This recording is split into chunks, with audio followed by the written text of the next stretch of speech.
Welcome to Into Africa, a podcast where we explore Africa's geopolitical landscape, its evolving global role, and the challenges and opportunities shaping the continent's future.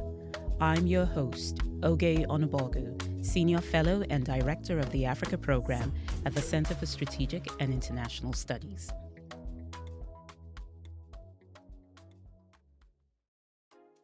The Horn of Africa is perhaps one of the most geopolitically significant yet unstable regions in the world. The complex interplay of internal conflicts, regional power struggles, and the influence of global actors is shaping the region's security and political landscape. Conflicts in the region, such as the ongoing civil war in Sudan, have gained occasional global attention, but consistent and contextualized coverage is often missing. In this episode, we will only scratch the surface of the many moving pieces shaping the political, conflict, and security dynamics in the Horn of Africa. The scale and pace of developments in this region can be difficult to track. So today I'm delighted to welcome two guests whose analysis will help shed some light on some of the most important events to pay attention to in the Horn of Africa. Joining me today from Nairobi, Kenya is Ms. Samira Gaid, who is the founding director of Balqiis Insights, a think tank dedicated to advancing peace and security in the Horn of Africa. Samira is a leading regional security analyst who has worked at the highest levels of Somalia's national security architecture. I am also glad to welcome Ambassador Donald Booth, who served as the U.S. Special Envoy to Sudan and South Sudan between 2013 and 2017. Prior to his appointment as Special Envoy, he served as the U.S. Ambassador to Ethiopia, Liberia, and Zambia. I also had the pleasure of working closely with Ambassador Donald Booth when he served as the co-chair of the Sudan's Working Group at the Wilson Center.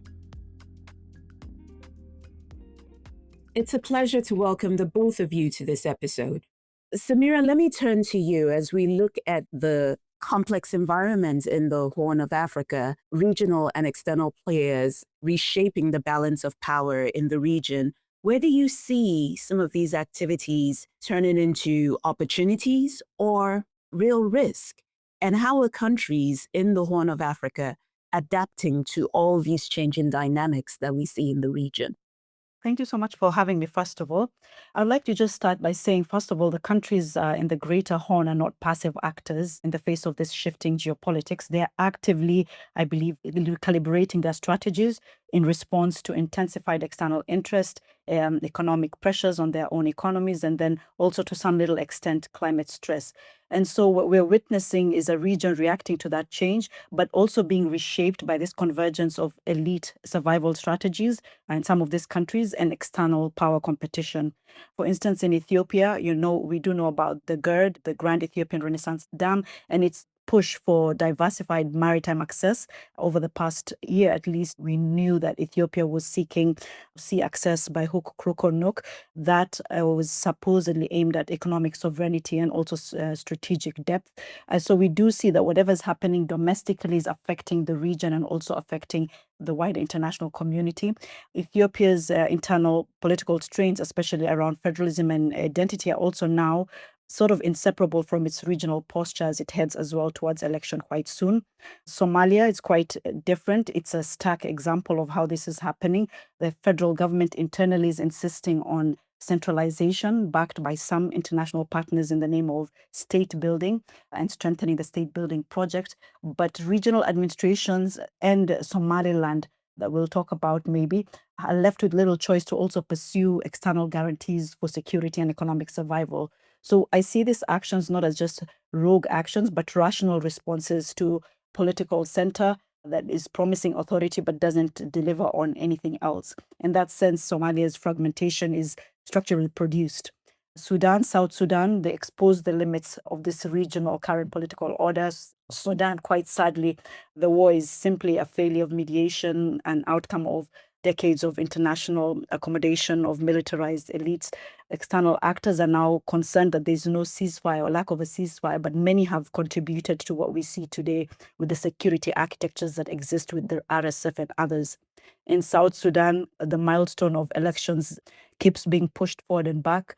Despite the absence of this institutional reform, we're seeing that this is just a lip service. I think smaller states, Djibouti, Eritrea, are also adapting, but they also have had long-standing positions on how to deal with this. Djibouti has mastered transactional sovereignty. They have monetized their territory by hosting these competing foreign powers with these bases. Eritrea is leveraging its Red Sea coastline. So I think everyone is doing what they must, but I believe they're more survival strategies, not really development pathways. Where this could actually be an opportunity, I think it depends really on the international partners, the external partners. We have Gulf states and we have Western partners and also China and Russia in the fray. We would like that, these openings provide, these engagements provide, regional dialogue on stuff like water management, cooperation against piracy, the potential for trade corridors linking the Horn to Asian markets and all of that. But sometimes we do see that this competition on the ground doesn't translate to that. There's risks around this unmanaged competition around ports, land, minerals, and water. Of course, with the Egypt coming into the picture around that. Tensions right now between Ethiopia and Eritrea are clear warning that, this geopolitical maneuvering could quickly escalate into another interstate conflict. So I would say, in short, yes, the Horn countries, the Horn states are adapting, and they are now no longer passive observers. But because of the number of actors in this crowded and increasingly volatile arena, we're seeing them also, tactically align in self-interest and survival instincts. Thank you so much, Samira. You paint a picture of a very, very important region that is geopolitically significant, but really doesn't get a lot of coverage. So, Ambassador Booth, let me come to you. What would you say has been sort of our long-standing U.S. foreign policy approach to the Horn of Africa? And how do you see this shifting under the Trump administration? How can the U.S. as well adapt to the changing dynamics that we see in the Horn of Africa? Well, thank you very much for that question. I've worked on the Office of East African Affairs back in the early 1980s, so I have been sort of a firsthand participant in various phases of U.S. engagement with the Horn. I would say up until the early 1990s, the U.S. approach to the Horn of Africa was driven really by Cold War calculations, particularly countering the Soviet Union and other perceived enemies such as Gaddafi in Libya.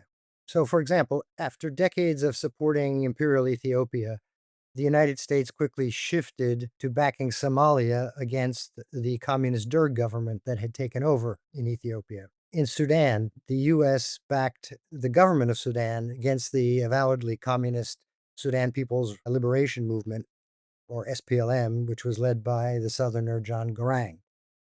Now, this U.S. approach really changed, I think, after the collapse of the Soviet Union.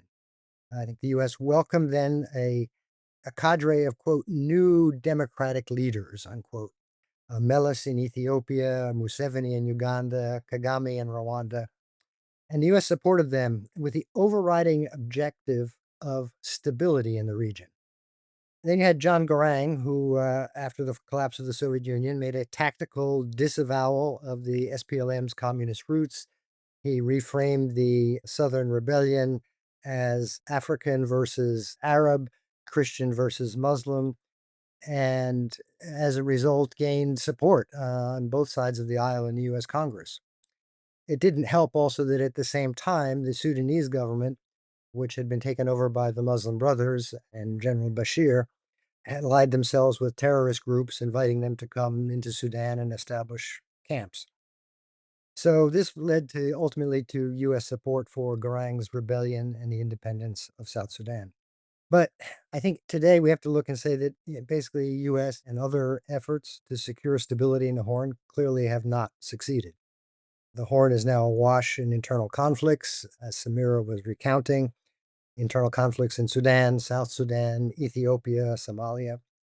And all of them really are facilitated by an increasing number of outside actors. Saudi Arabia, the UAE, Qatar, Turkey, Iran, and Russia. There are also interstate conflicts simmering between Ethiopia and Eritrea, and also, as was mentioned, between Egypt and Ethiopia because of the Nile waters. And I think that today the longstanding US concern about the humanitarian impact of conflicts is beginning to wane a bit, as we've seen with the dissolution of USAID and the reduction of US humanitarian assistance. And an increased focus seems to be on what benefits the US can accrue for itself and possibly for some of its key Middle Eastern partners by further involvement in the Horn of Africa. I think that the perceived terrorist threats that the US has seen from the Horn periodically, threats to the homeland, will be dealt with or without support of regional states. So I guess in summary, what I would say is that opportunity seems to be edging out stability as the guiding principle of US engagement in the Horn. Thank you so much, Ambassador Booth. And I think just picking up on that last point that you raised, we're approaching the third year of the conflict in Sudan. And really, by any measure, it's the world's largest humanitarian crisis. And you and I worked together when you co chaired the Sudan's working group at the Wilson Center, and you've been involved in following the conflicts in this region for quite some time, really involved at the highest levels.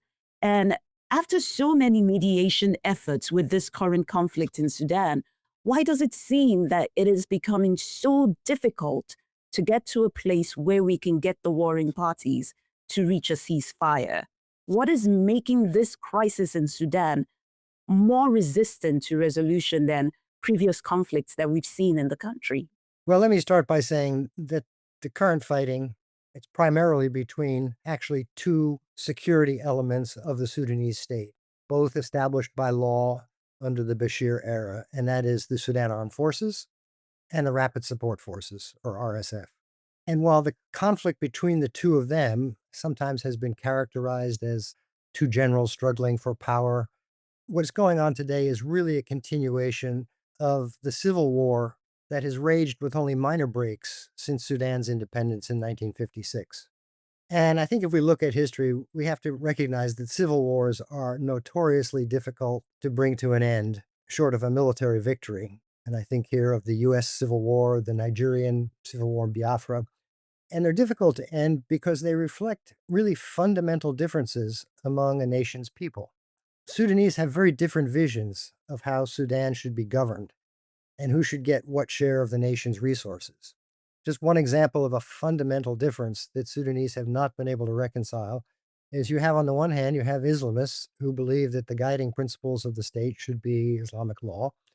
And then you have a group like the Sudan People's Liberation Movement North, who believe firmly that Sudan must be a secular state in order for all citizens to be equal. Again, the difficulty resolving this conflict also comes from the fact that the fighting is being facilitated by outside actors who are pursuing their own competition for power and influence in the broader region.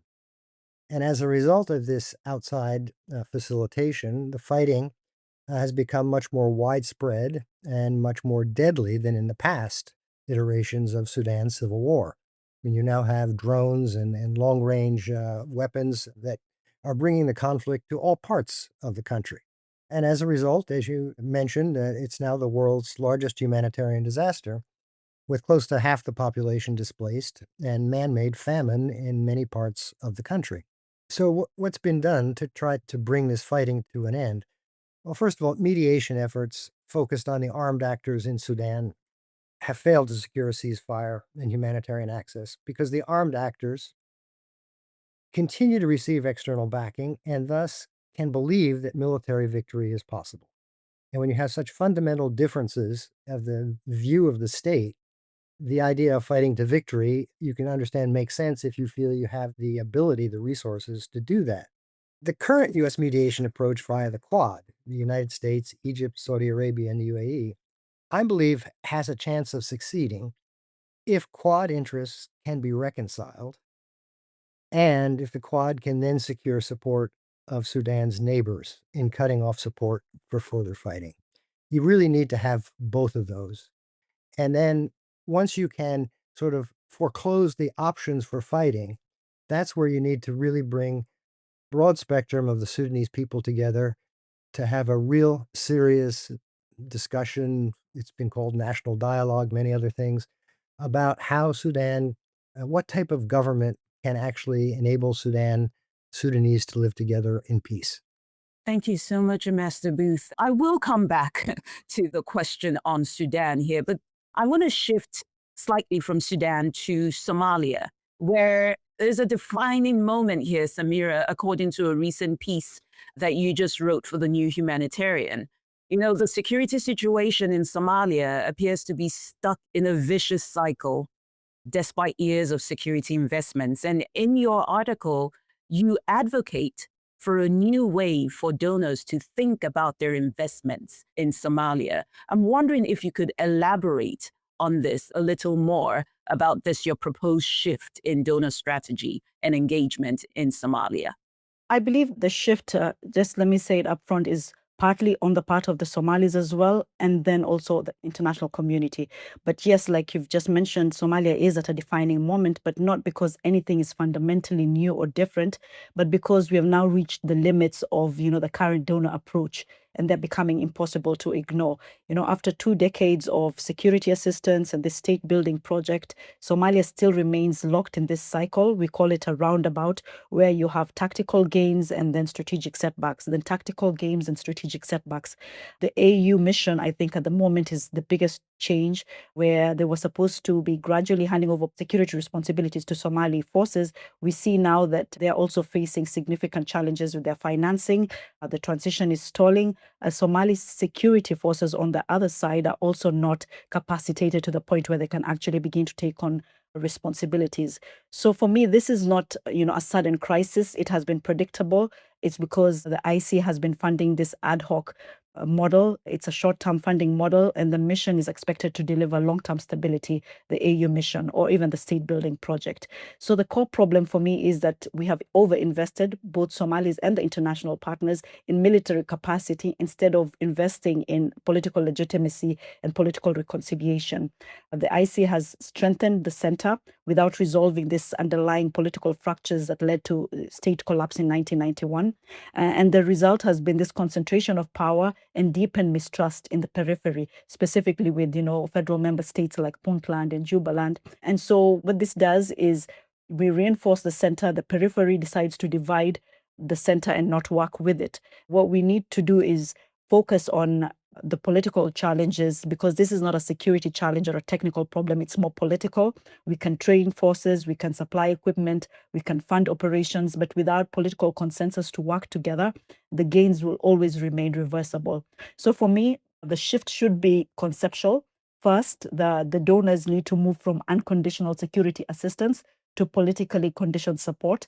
They should really benchmark it to what is happening on the governance side. Is dialogue happening between the center and the periphery and any other actors? Anti-corruption measures, this has been a big challenge. This federal member state and federal government agreements, that should be what provides the support, not just unconditional security support because of the threat.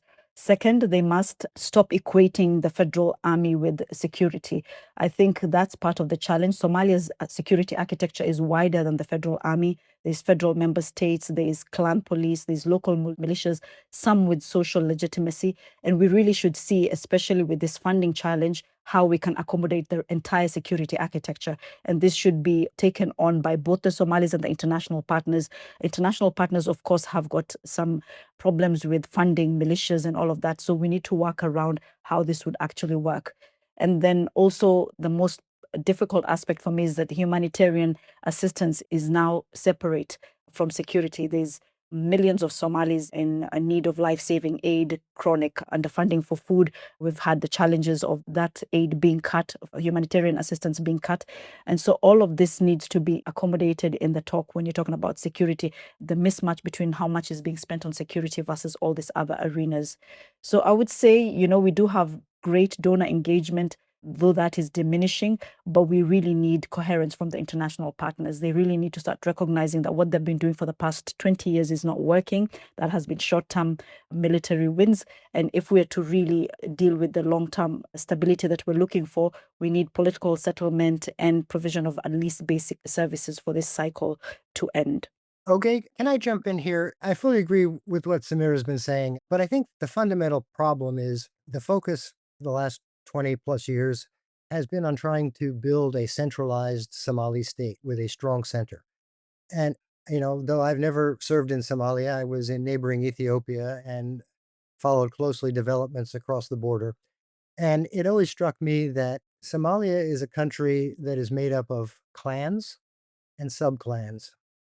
And what it really needs is a confederal structure, even more so than a federal structure, and certainly not a centralized structure. That worked in the Said Barre era of a centralized strongman, but that clearly is not working for Somalia now. So, maybe what's really needed is for Somalis to figure out how they can actually live together in peace. And I think the idea that outside assistance for localized militias, et cetera, I doubt very much that that would be needed. I think the clans are still able to police their own areas, control their own areas. And so, again, moving away from this notion of the centralized state, I think is going to be key to trying to solve the problems in Somalia. That's just my 2 cents. I want to just add on to that. I believe I agree with the ambassador completely that that has been the result of the state building project and the security assistance. While the international community say that they have been supporting the rebuilding of a federal state, that the federal member states at peace with each other, the reality has been that they, for certain reasons, still rebuild and recenter their operations to the federal government and insist on dealing just with the federal government and not the periphery. And so that creates this mismatch that forces the federal government to sometimes overstep, misunderstand its authority or its capacities. We do know that the federal government's reach is limited. The federal member states sometimes have greater reach and greater legitimacy. But what the ambassador was saying is quite important in terms of Somalis seeking to first of all sit down and decide what the next step is. I think from 2000 to 2004, the Somali elite sat down and decided on a federal model. That federal model, I think, has reached capacity. They're unable now to move beyond the point we're at. And so there's been talk that now we need to again sit down and decide what the next step is, because clearly a centralized state or a federal state is not working in the current environment. And so confederation has been one of those that has been proposed. Of course, we do have a Somaliland that has declared independence, and Puntland also starting to think about whether it will follow suit if it cannot reconcile with the center. So I agree, we do need a major political reconciliation, a political conference that can decide this, but I don't know if under the current circumstances that will happen.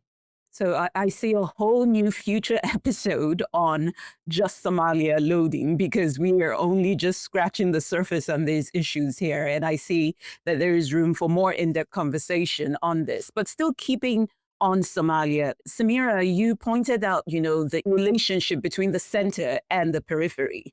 And following several years of advocacy, Somaliland, as you highlighted, appears to be making progress towards achieving its goal of full state recognition. In December last year, Israel became the first UN member state to formally recognize Somaliland as an independent and sovereign state. Somalia, on the other hand, has also accused its longtime ally, the UAE, of supporting back channels to bolster support for the recognition of Somaliland. And in response to this, the central government of Somalia has cut its ties with the UAE, straining its relationships with a major partner. So what are your thoughts? I know you've already touched on this briefly in some of the comments that you've made.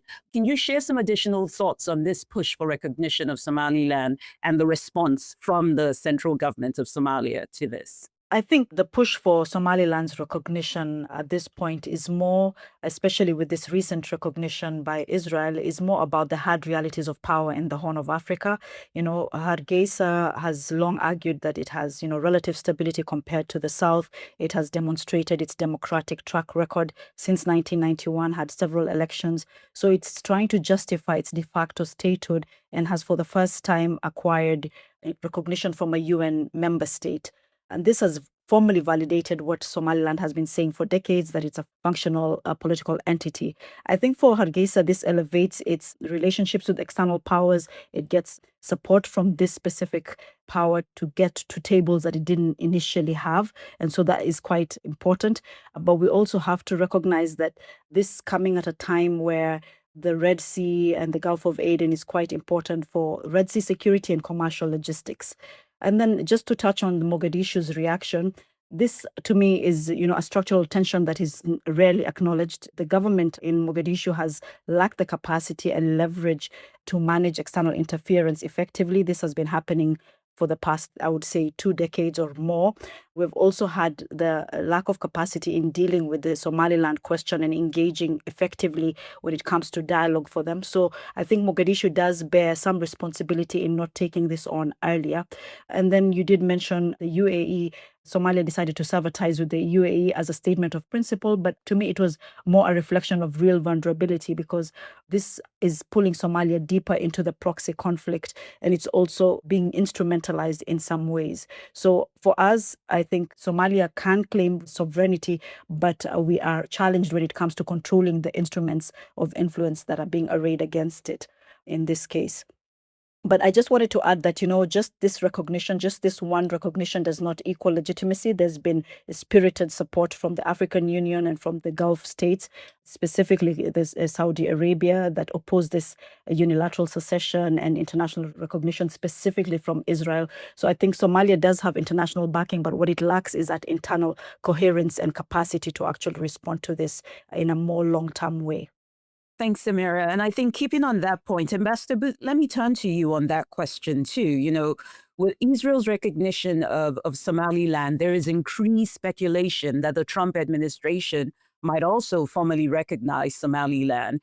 Given the dynamics that are playing out in the region and just some of the points that Samira has highlighted, where, there are some states in the Gulf some are aligned with Somalia, others aligned with Somaliland.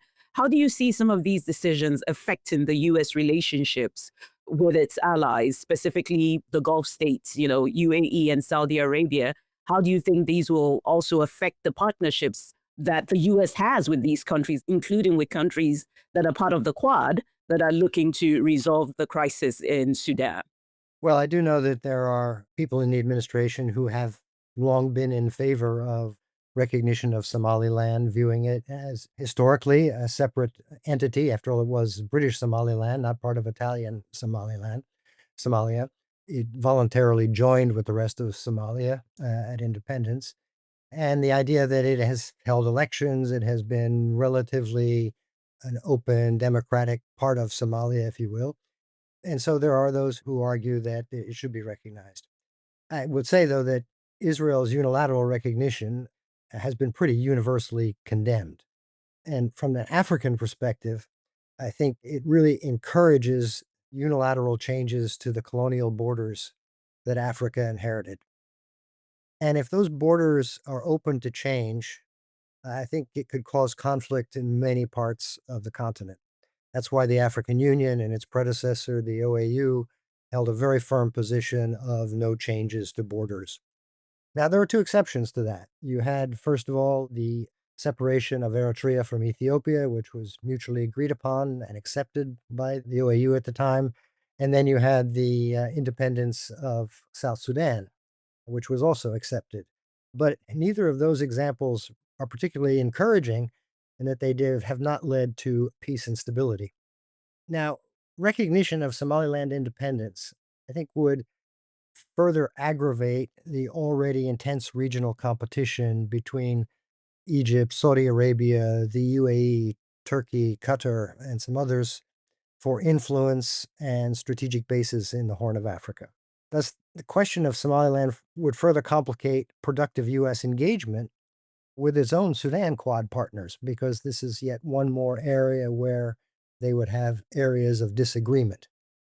But let me just throw out one thought, and that is that it is possible that with the broadening of the range of areas of conflicting interests among Quad partners, that there's greater opportunity for then securing trade-offs that might accommodate differences among them to settle any particular dispute, whether it be Sudan or Somaliland or whatever. It's kind of, if you throw enough issues on the table, you might be able to arrange them in a way that everybody can be sufficiently satisfied. Whereas if the fewer pieces on the table, perhaps the room for arranging those pieces is not as great.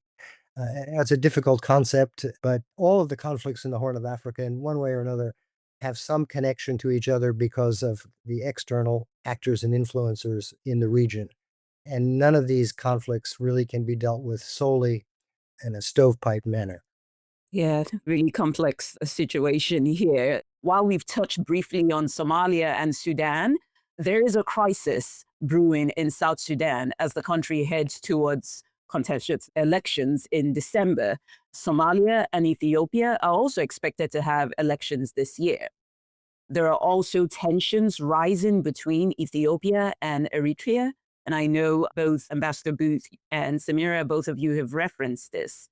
So, given sort of the changes that we see happening in the global arena and just the weakening of multilateral norms, citizens in the region are also beginning to question the effectiveness of institutions such as the African Union and IGAD. And we've even seen some countries in the region pull out of IGAD. So, I would love to hear your thoughts on the hope of, is there still hope for multilateralism to support peace and security efforts in the region, especially on conflict prevention and mediation efforts, keeping in mind with the picture that both of you have painted, really another full-blown conflict in the region could really destabilize the Horn of Africa. I just would love to hear your thoughts on this. Is there still hope? What are the opportunities here for conflict prevention and mediation efforts? I do recognize that there is, I think, the greatest need for multilateral institutions, specifically at this moment.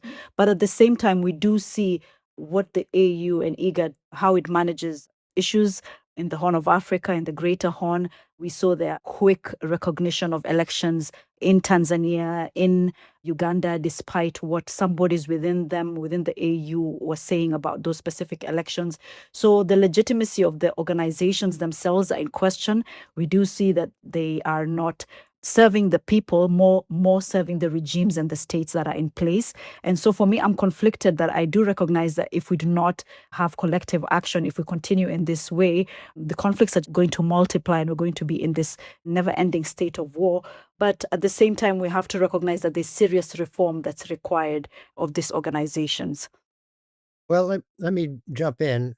I think the regional organizations and sub-regional organizations in Africa were much more effective in the past in preventing and ending conflicts because the main regional power in the sub-region was not part of the conflict, and also the main regional power was willing to act. And here a couple of examples come to mind. I think of Nigeria's role in Liberia throughout the 1990s, South Africa's role in Lesotho around 2000, Ethiopia's role in South Sudan in the peace process. So such regional interventions were effective because you had that main regional power who could act, was willing to act. And they were given legitimacy by the African Union and materially supported by the United Nations and the West. Now, today in the Horn of Africa, there is no disinterested regional African power able to lead either a regional or a continental peace initiative. So, in today's climate, I think multilateral approaches to peace are still possible, possibly even necessary, but I think they'll come about differently than in the past. Instead of a regional power, African power, leading a regional organization initiative with backing of the AU and the UN, I think that actors from further afield, like the Sudan Quad, will need to first reconcile their differences and then build support in the region or sub-region, and then possibly with regional and continental organizations work to deter or resolve conflicts. You basically have outside actors who now have what they consider fundamental interests, and they need to be somehow reconciled. Compromises among them are needed, I think, if you're going to make progress. So I guess the end result might well look multilateral because you will eventually bring many countries, organizations into any peace process. But it will not depend on the current existing multilateral institutions and multilateral processes we've seen in the past for success. I think it'll be a different look of multilateralism. It's a very important point that you raised there. And, Seriously, taking everything that we have discussed from Sudan to Somalia to the external influence in the region, I'm trying to just think about what your outlook is for this region this year. It seems there is a lot that is going on. So, what's your outlook for the Horn of Africa to this year, 2026? Are you hopeful? Are we in a complex, conflicting space? Just what are your thoughts? I'd love to hear your outlook for 2026 in the Horn of Africa. Yes, I think I'll go first. For me, unfortunately, I'm a pessimist and a glass half empty kind of person. So for me, I do think that the next year is going to be quite difficult. The Sudan crisis might have some changes on the ground just because of the moves, the shifts in the Gulf, the conflict right now that we see splitting loyalties between the Kingdom of Saudi Arabia versus the UAE in a way. And that might positively affect Sudan, I think, in a way. But for the rest of the Horn, the looming elections in South Sudan, in Somalia, in Ethiopia, this renewed Ethiopia-Eritrea tensions, I think they're all creating these conditions where no one can really focus on each of them. And so some might fall off the focus and we might see challenges there. On the threat of violent extremism, Somalia is in the thick of it with ISIS and both Al-Shabaab that is also resurging. So I think that's problematic. Climatic shocks, I think that also, we do know that it's not looking too good for Somalia with failed rains again. But I would just like to say that I do think that diplomacy is still alive. The Nile negotiations are resurging, the AU backing of the South Sudan elections. Some things might change on the ground, but for me, I'm quite concerned by the Somaliland recognition and how Somalia reacts to it, the elections and all of that. That to me signifies a risk in at least the near future. Thanks, Samira. Professor Booth? Well, I was going to say I'm a qualified optimist. So after listening to Samira, I must admit that she makes a good case for pessimism. We're living in a new emerging world order, and that new order is certainly opening up greater avenues for regional powers like our Sudan Quad partners to pursue their competing national interests more aggressively, to fuel conflicts in Sudan and the broader Horn of Africa. However, I think the dangers that are posed to national regimes among our Quad partners by the increasing global unpredictability and instability just may, inject a cautionary note and lead to greater openness to making compromises for peace in 2026. We've seen how the Emiratis have kind of backed off in Yemen. I think many of the regional partners may find that funding unwinnable conflicts, such as in Sudan or perhaps other parts of the Horn of Africa, simply siphons off resources needed for the economic transition in their own countries that they say they're focused on, and economic transition in other regional states like Egypt, which desperately needs to boost its economy. So regional powers may come to realize that it's cheaper and more effective to secure influence through trade and investment than through fueling conflicts. That pragmatism can offer greater rewards than confrontation. All that said, I think the Horn of Africa will remain a tinderbox in 2026. But I think that effective U.S. diplomacy with the Quad and other regional states can indeed make headway in reducing the availability of fuel for the potential fire. So that's where I say I'm a bit of a qualified optimist. I think there is still room for serious diplomacy to begin to walk the region back from the precipice of so many conflicts that are either ongoing or potentially hanging out there, such as renewed conflict between Ethiopia and Eritrea. Given the pictures that both of you have painted, I think, and I want us to at least be able to end this episode on a hopeful note. I see that both of you have highlighted that there is still an opportunity for diplomacy here in the Horn of Africa. So I want to end this with asking, and this is for us, we ask every guest that comes on the podcast, and as you look at the complex situation that you've painted in the Horn of Africa, what are you most hopeful about in this region? And is there an African artist or a musician that you could recommend to our listeners when people who follow the horn, when you need to lift your spirits as you look at the situation in the region? Samira, let me come to you. In terms of what I'm hopeful about is the youth in the region. I've interacted with quite a number of them through my organization, continue to support them through these dialogue sessions and giving them a platform to actually speak up and get involved in political processes in their countries. And I think the youth offer a great hope. The youth are more interconnected because of social media and the digital infrastructure that is now available to them. We have seen them changing how they think about conflict, how they think about clan, integrating much more closely, picking up lessons from across borders. So I do hope that the youth could change the pathways that we see, could not be involved in the conflicts that could come up. So for me, that gives me hope. In terms of music, I would say I'm not a great music listener, quite random. I don't speak French, but I love a French Malian singer. She's called Aya Nakamura, and she does amazing pop music. So I listen to it just because of the beat and how interesting she is, but I have no idea what she's saying. So I would say that calms me down. It helps me write. It helps me think. That would be my recommendation for anyone who wants to dance to some pop music, African pop.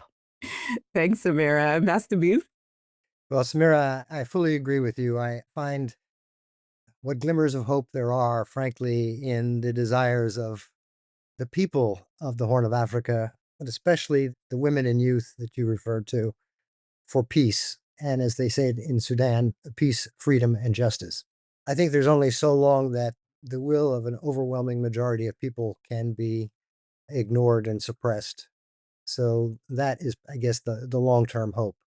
In terms of spirit lifting in music, I must say I'm a fan of Ethio jazz and really appreciate the talent of, I think, the father of Ethio jazz, which is Mulatu Astatke.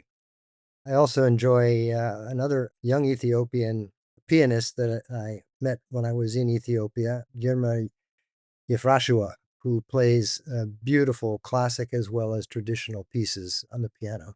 Those are two African musicians' styles of music that I really do appreciate. Well, thank you so much, Ambassador Booth, Samira. Thank you for joining us on this episode. You know, the scale and pace of developments in the Horn of Africa is sometimes often so difficult to track. And we're so grateful that both of you have been here to join us today to really explore these issues. I know we've barely scratched the surface on some of the topics here, but you've given us a lot to work with here. And I take away with me just from this conversation hope and thinking about the opportunities for diplomacy to move the conversation forward. It's a very complex environment. Things are difficult. And as you rightfully pointed out, we are basically living in a completely different, changing global order. And so we have to think creatively about how we get things done. So with that, I really want to say thank you both so much for joining us on this episode. And we look forward to continuing this conversation on the Horn of Africa. Thank you. Thank you so much for having us. Yes, thank you very much. It was a pleasure. Thanks for listening to Into Africa. If you enjoyed this episode, please subscribe wherever you listen to your podcast. You can find more analysis from the Africa program on our website, csis.org, or find us on social media. Search for @CSIS Africa on X, LinkedIn, and Instagram.